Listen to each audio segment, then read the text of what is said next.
In this lesson, we will talk about analytics for multivariate data when all the variables are quantitative in nature. So when we have multiple columns of data for some entities, we have multivariate data. And we can have many possible combinations of quantitative and qualitative columns of data. So here we will consider the case where all columns are quantitative in nature. So when we have all quantitative multivariate data, we cannot perform any slicing and dicing because for slicing and dicing, we need some qualitative variables. And with modern tools like pivot tables, Tableau, Excel, Power BI, slicing and dicing of data has become relatively easy. But multivariate analytics for all quantitative variables is the hardest part of analytics because it involves a lot of mathematics and statistics. Now, multivariate data in which all variables are quantitative in nature are not very common in business data, but quite common in scientific research data. Therefore, most analytics professionals dealing only with business data and business decisions, they can actually get away with not knowing much about how to handle all quantitative multivariate data. But if you learn how to handle all quantitative multivariate data, you will have an edge over other analytics professionals who only know how to use some slicing and dicing tools such as pivot tables, Tableau, etc. So what kinds of analytics can we perform when all columns are quantitative? Remember, we perform analytics to tell some meaningful stories, stories that help us improve our world. Now, we can perform univariate analytics on each column independently, but that would not be multivariate analytics. That would be multiple univariate analytics. We can also perform bivariate analytics on each possible pair of columns. But again, that would not be multivariate analytics. That would be multiple bivariate analytics. But you can do that when you have many columns of data. We've already learned how to do univariate analytics and bivariate analytics. So in terms of multivariate analytics, we can do the following. We can do comparisons of variables and tell some stories through comparisons. We can find relationships between these multiple variables and tell some stories. So through these comparisons and through these relationships, we can tell various stories hidden in the many columns of data. Again, note that we cannot perform any slicing and dicing of data because for that we need some qualitative variables. Comparisons, we can compare multiple columns of data, but only if their units are the same. You're not allowed to compare columns with different units. That's a no-no. It'll be like comparing apples to oranges. Comparisons are best done through visualizations using side-by-side box and whisker charts. And if the data is longitudinal in nature with some columns the same units, then those can be shown as multiple line charts. Relationships. So to tell stories in multivariate data, we can try to find relationships between variables. And relationships can be found even between variables of different units. Relationships can be found both through visualizations and through mathematical approaches. Visualizations, 3D scatter plot for three variables. So scatter plots are not possible beyond three variables because we live in a 3D space. 2D bubble chart for three variables. So here the size of the bubble is used to show the magnitude of the third variable. Correlation heat maps. Here we can have any number of variables. Relationships through mathematical approaches. Correlation matrix tells us about the relationships between the variables. Multivariate analytics. There are many multivariate analytics approaches such as multiple regression, structural equation modeling, principal component analysis, factor analysis, cluster analysis, canonical correlation analysis, multivariate analysis of variance, and some more that I've not listed. But most of these are beyond the scope of this course, except one, We will discuss multiple regression analysis, which is actually the most useful of all, and it's actually the simplest of all, and therefore it's the most used multivariate analytics technique. So let's consider this data. This is multivariate data. As you can see, there are many columns. They're all quantitative. The patient ID column is not a variable column, it's an ID column. So in this lesson, we will learn what kinds of analytics can we perform with such data. So comparisons, Excel allows us to draw side-by-side box and whisker charts for all the columns like this. However, we cannot compare them if their units are different. In this example, the only two columns with the same units are systolic and diastolic pressures. So we can compare those two. Others we cannot really compare. Now we can see other variables individually and see how they are distributed, but we cannot compare. And you notice that for all the box plots, there's only one y-axis. So it is calibrated in such a way that it accommodates all the box plots. So the result is that some box plots appear so tiny, like the BMI, that it's hardly meaningful. So only two variables in this example have the same units, so they can be placed side by side for comparison purposes and to tell a story of how they are distributed. Relationships, we can do relationships through visualizations such as a 3D scatter plot or a 2D bubble chart or a correlation heat map. Relationship through correlation matrix and multiple regression analysis. Okay, so let's talk about relationships through visualizations. Correlation heat map. That's a correlation heat map. We have already learned about correlation. We can tell quite a bit about the nature of the relationship between the two variables just by looking at the correlation value. The sign of the correlation value tells us the sign of the relationship. Positive correlation means positive relationship. Negative correlation means negative relationship. So in this example, the most noticeable correlation is the one between BMI and health rating. It's the darkest red, so it's the strongest negative correlation. So we know that BMI is the most important factor affecting health negatively. There are some other variables that also affect health negatively. Systolic is next in line. Glucose is also up there. Age, well, that you cannot control.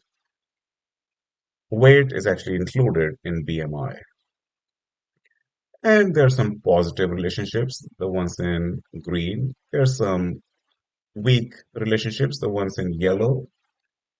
But yeah, this one is a good insight. And as we will see in the next few slides, how BMI and health rating will emerge as a very significant relationship.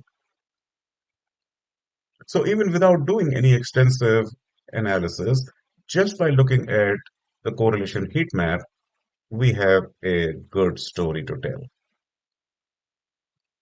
We can do 3D plots, although we cannot do them in Excel, but they're available through other tools. But with Excel, we can draw bubble charts. In the bubble chart, the diameter of the bubble is proportional to the value of the third variable. So here's a bubble chart between BMI values, systolic pressure, and health rating. Health rating is shown by the diameter of the bubble. So here we can see that lower BMI values have bigger bubbles than higher BMI values, which means as the BMI value is increasing, the health rating is decreasing, as shown by reduction in the diameter of the bubbles going from left to right. So there's a negative relationship between BMI and health rating. Similarly, systolic pressure, the bubbles at the bottom are bigger than bubbles at the top, which means there's a negative relationship between systolic pressure and health rating. And if we forget about the diameter of the bubbles, just look at the bubbles and see they're going from bottom left to top right, which means there's a positive relationship between BMI value and systolic pressure. So in a bubble chart, we can see three bivariate relationships. We can see the relationship between BMI value and systolic pressure, between BMI value and health rating, and between systolic pressure and health rating. So three bivariate relationships are visually shown by a bubble chart. Regression analysis. So regression analysis is the most popular multivariate analytics technique to learn hidden relationships between variables. There are two broad types of regression analyses: linear regression and non-linear regression. In linear regression, we assume that the relationship is linear in nature. In non-linear regression, we do not assume the relationship to be linear. Linear regression analysis is much simpler than non-linear regression analysis. And since most relationships are approximately linear within certain ranges of values, linear regression analysis is the most popular multivariate analytics approach. Now, within linear regression analysis, depending on the number of variables involved, we can do either simple linear regression or multiple linear regression.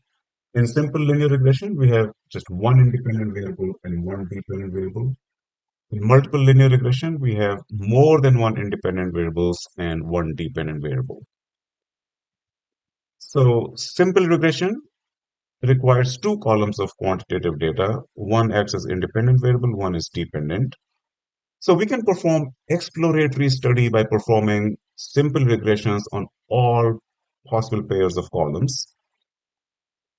So let's do some exploratory simple regression analyses.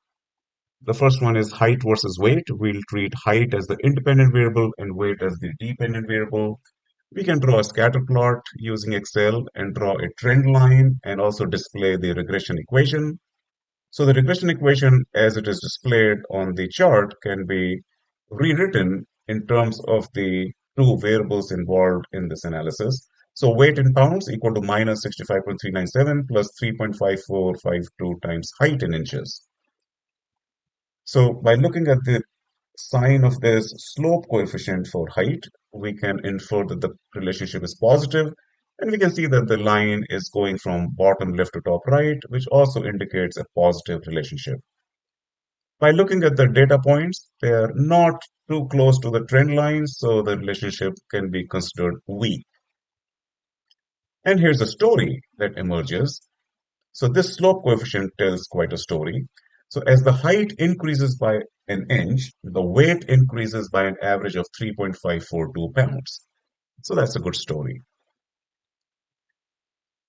For the same two variables, we can do a more detailed regression output in Excel using the data analysis pack.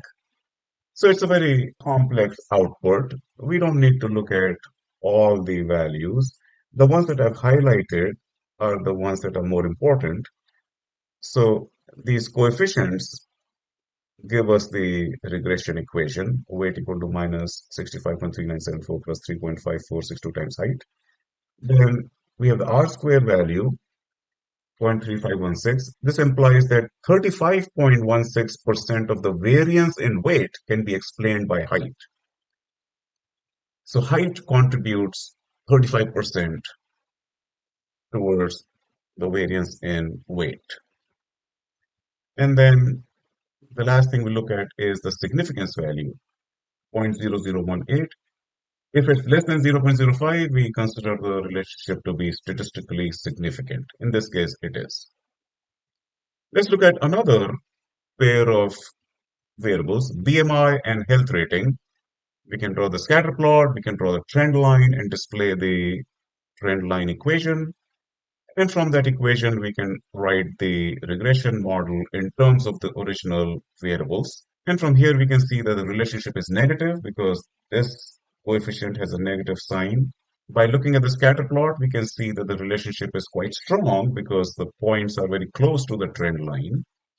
And here's the story. As the BMI value increases by 1 unit, the health rating decreases by an average of 5.76 units. So that's a pretty significant finding. By the way, this data is made up data, it's not real data. So please do not take these conclusions at the face value. More detailed regression output, again, the things to note are highlighted in yellow. So these coefficients give us the regression model. The R square value tells us the contribution of this independent variable towards the dependent variable.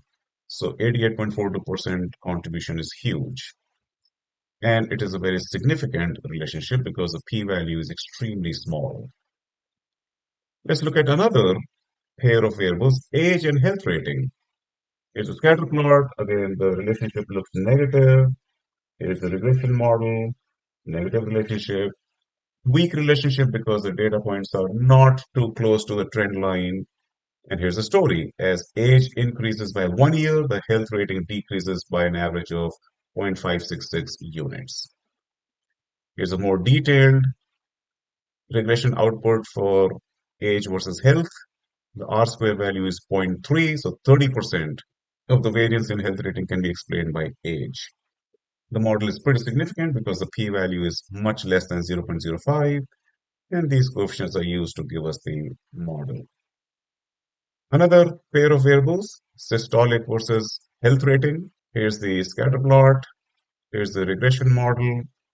The relationship is negative. It's a weak relationship.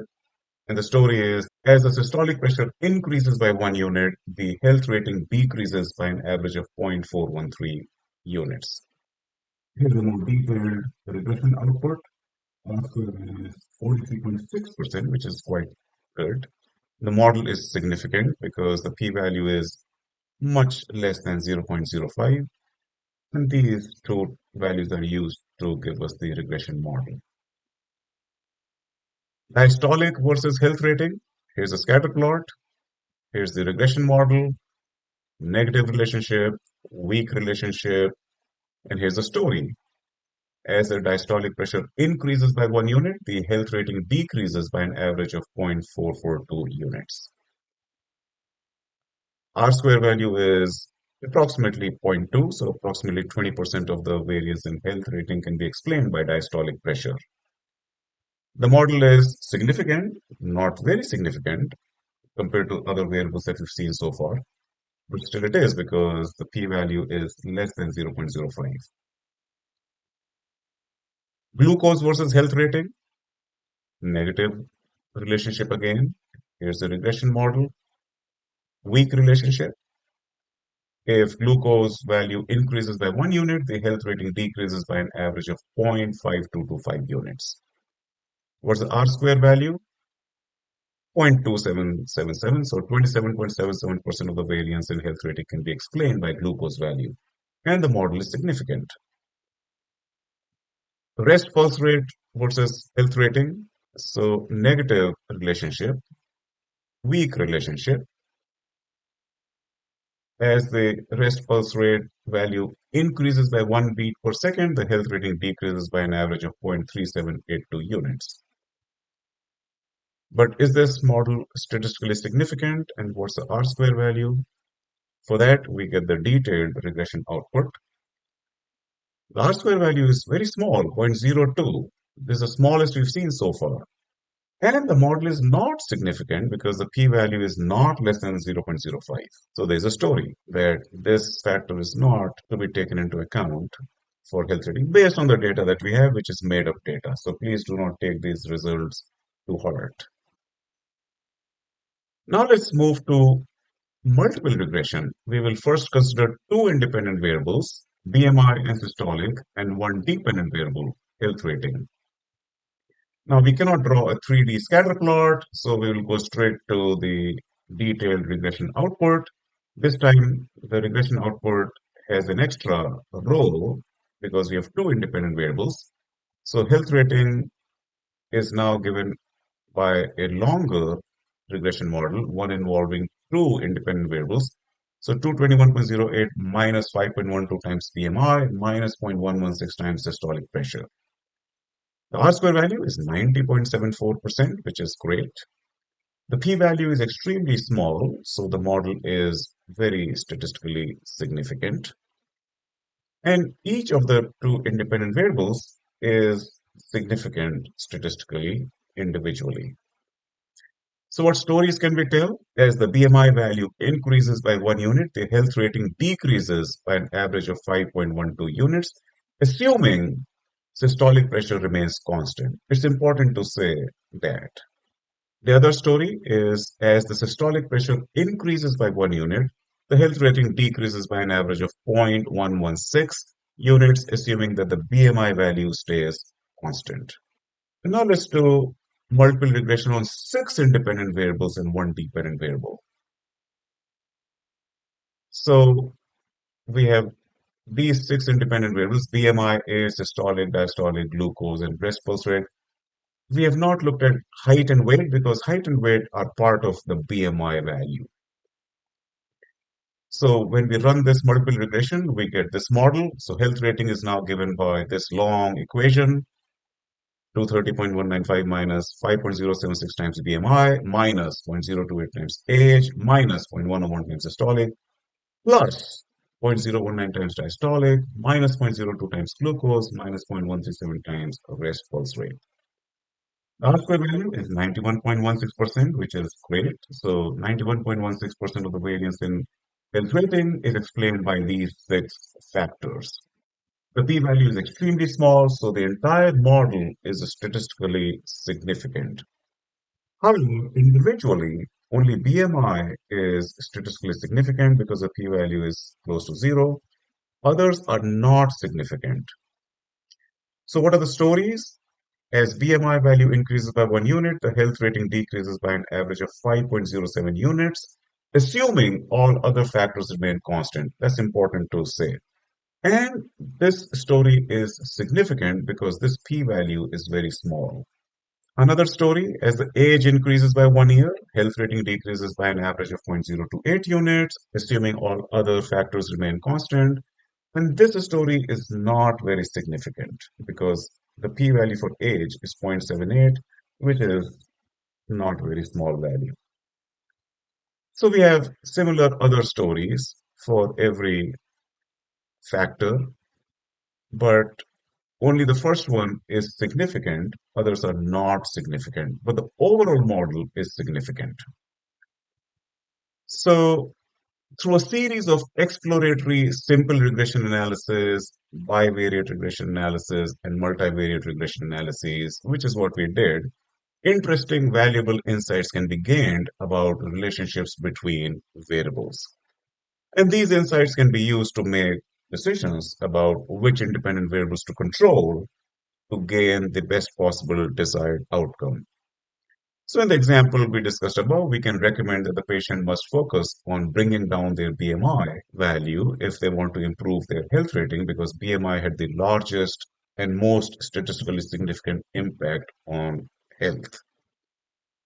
Other multivariate approaches, there are many other multivariate approaches such as factor analysis and so on, but these approaches are beyond the scope of this course. And anyways, multiple regression analysis is the most useful approach and easiest to perform anyways.